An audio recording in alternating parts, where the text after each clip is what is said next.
នៅថ្ងៃទី11ខែមិនិនាឆ្នាំ2025អតីតប្រធានាធិបតីហ្វីលីពីនលោក Rodrigo Duterte ត្រូវបានចាប់ខ្លួនបន្ទាប់អំពីមានដីកាចាប់ខ្លួនដែលចេញដោយតុលាការឧក្រិដ្ឋកម្មអន្តរជាតិ ICC ពីបទឧក្រិដ្ឋប្រឆាំងមនុស្សជាតិពាក់ព័ន្ធទៅនឹងយុទ្ធនាការសង្គ្រាមប្រឆាំងគ្រឿងញៀនរបស់រដ្ឋបាលលោក Duterte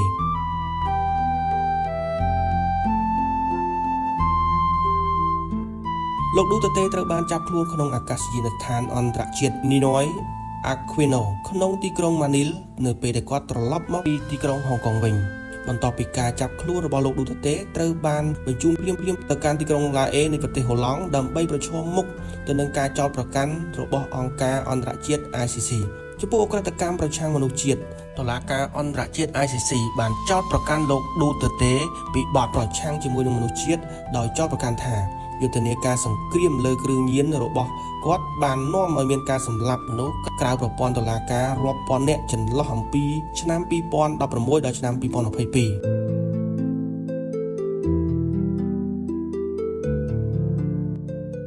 ដំណើរការនីតិវិធីរបស់អង្គការអន្តរជាតិ ICC លោក Duterte កំពុងតែស្ថិតនៅក្នុងទីឃុំឃាំងរបស់ ICC ហើយត្រូវបានបង្ហាញខ្លួននៅចំពោះមុខចៅក្រមតុលាការតាមរយៈសន្និសីទវីដេអូ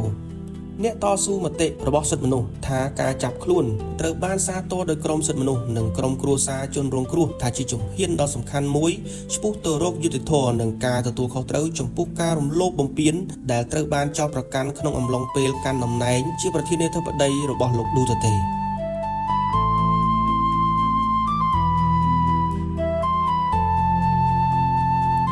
អ្នកគាំទ្ររបស់លោក Duterte មួយចំនួនបានរិះគន់ការចាប់ខ្លួនថាជារឿងនយោបាយកូនស្រីរបស់គាត់អនុប្រធានាធិបតី Sara Duterte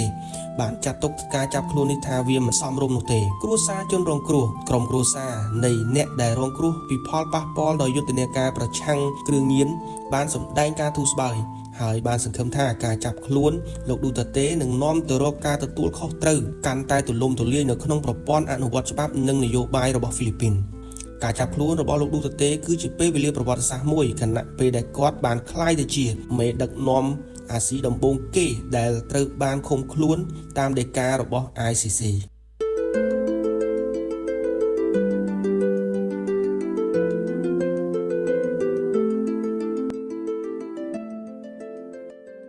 បងប្អូនទាំងអស់គ្នាឥឡូវនេះខ្ញុំមកនិយាយលម្អិតអំពីសង្គ្រាមប្រឆាំងគ្រឿងញៀនរបស់លោក Duterteសង្គ្រាមប្រឆាំងគ្រឿងញៀនរបស់លោក Duterte គឺជានយោបាយកណ្ដាលនៃតំណែងប្រធានាធិបតីរបស់លោកដែលចាប់តាំងអំពីឆ្នាំ2016ដល់ឆ្នាំ2022នៅក្នុងប្រទេសហ្វីលីពីន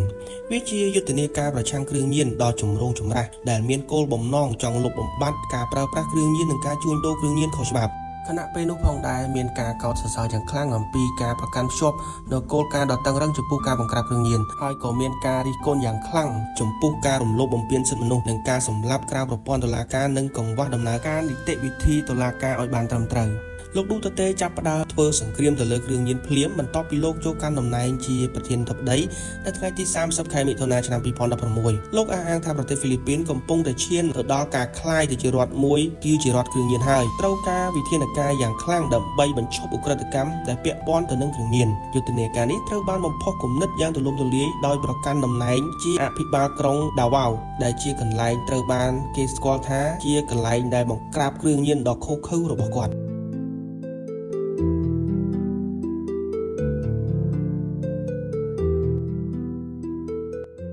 ចំពោះជនសង្ស័យពាក់ព័ន្ធនឹងគ្រឿងញៀនរាប់ពាន់នាក់ត្រូវបានបាញ់សម្លាប់នៅក្នុងប្រតិបត្តិការរបស់ប៉ូលីសមានយុទ្ធសាស្ត្រទូទាំងប្រទេសដែលប៉ូលីសបានគោះទ្វារជនសង្ស័យនិងអ្នកញៀនថ្នាំដោយជំរុញឲ្យពួកគេចោះចាញ់អ្នកដែលមិនគោរពតាមច្រើនតែក្លាយទៅជាគោលដៅសម្រាប់ការបាញ់ប្រហារការលើកទឹកចិត្តឲ្យមានអំពើហិង្សាជាសាធារណៈលោក Duterte បាននិយាយម្ដងហើយម្ដងទៀតថាលោកនឹងការពារប៉ូលីសពីការកាត់ទោសនិងលើកទឹកចិត្តដល់ប្រជាពលរដ្ឋសាមញ្ញក្នុងការសម្លាប់អ្នកប្រើប្រាស់គ្រឿងញៀននិងឧក្រិដ្ឋជនមនុស្សច្រើនជាង22,000នាក់ត្រូវបានចាប់ខ្លួនដែលនាំឲ្យពន្ធនាគារមានការចង្អៀតយ៉ាងធ្ងន់ធ្ងរតួលេខជាផ្លូវការរបស់រដ្ឋាភិបាលបញ្ជាក់ថាប្រហែលជា 6,000 នាក់ត្រូវបានបាញ់សម្លាប់នៅក្នុងប្រតិបត្តិការរបស់ប៉ូលីសប៉ុន្តែក្រុមសិទ្ធិមនុស្សបានប្រមាណថាអ្នកស្លាប់ប្រមាណជា 27,000 នាក់ទៅ 30,000 នាក់រួមទាំងជនស៊ីវិលជនស្លូតត្រង់និងក្មេងដែលមិនទាន់គ្រប់អាយុផងដែរ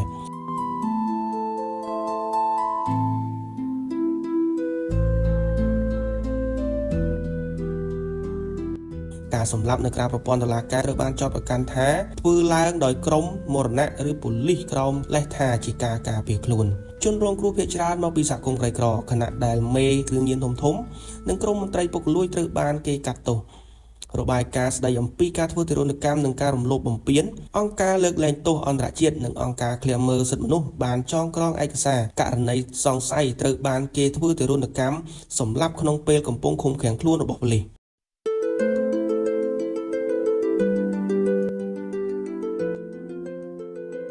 ការស៊ើបអង្កេតរបស់អង្គការឧក្រិដ្ឋកម្មអន្តរជាតិ ICC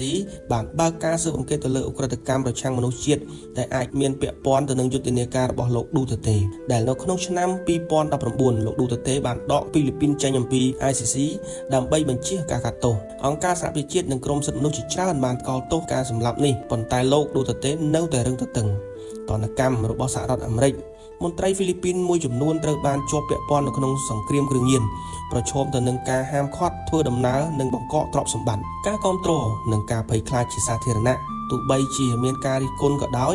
លោកឌូតឺតេនៅតែមានប្រជាប្រិយភាពខ្ពស់ដោយមានប្រជាជនហ្វីលីពីនជាច្រើនបានគ្រប់គ្រងវិធីសាស្ត្រដ៏តឹងរ៉ឹងចំពោះឧក្រិដ្ឋកម្មគ្រឿងញៀនរបស់គាត់មេធាវីសិទ្ធិមនុស្សអ្នកកាសែតសកម្មជនដែលនិយាយប្រឆាំងទៅនឹងសង្គ្រាមប្រឆាំងគ្រឿងញៀនប្រឈមមុខនឹងការយាយីនិងចាប់ខ្លួនឬការធ្វើឃាតតែម្ដងការបង្ក្រាបដោយប្រព័ន្ធផ្សព្វផ្សាយតាមបណ្ដាញព័ត៌មានដូចជា Rappler អ្នកកាសែត Maria Ressa ត្រូវបានគេកំណត់គោលដៅសម្រាប់ការលាតត្រដាងការបំពានសង្គ្រាមគ្រឿងញៀន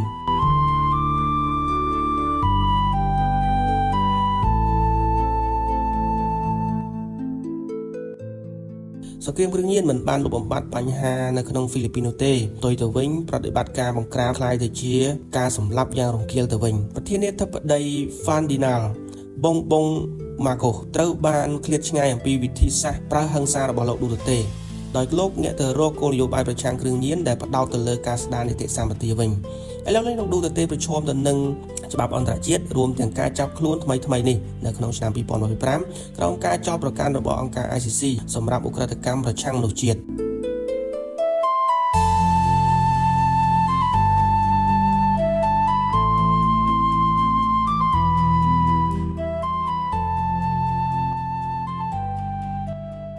ជាសរុបមកបងប្អូនទាំងអស់គ្នាសង្គ្រាមប្រឆាំងគ្រឿងញៀនរបស់លោកឌូតឺតេដែលមានការល្បីល្បាញខ្លាំងនៅអាស៊ីនិងនៅទូទាំងពិភពលោកនោះបានបន្សល់ទុកនូវឥទ្ធិពលយូរអង្វែងដល់ហ្វីលីពីនដោយមានការជជែកដេញដោលគ្នាថាតើបានកាត់បន្ថយឧក្រិដ្ឋកម្មប្រកបដោយប្រសិទ្ធភាពឬអត់ឬគ្រាន់តែជាការបញ្ឆេះឲ្យមានអំពើហិង្សានិងការរំលោភសិទ្ធិមនុស្សទេការចាប់ខ្លួនរបស់លោកគឺជាពេលវេលាប្រវត្តិសាស្ត្រមួយគណៈពេលដែលសហគមន៍អន្តរជាតិស្វែងរកការទទួលខុសត្រូវចំពោះការបាត់បង់ជីវិតមនុស្សរាប់ពាន់នាក់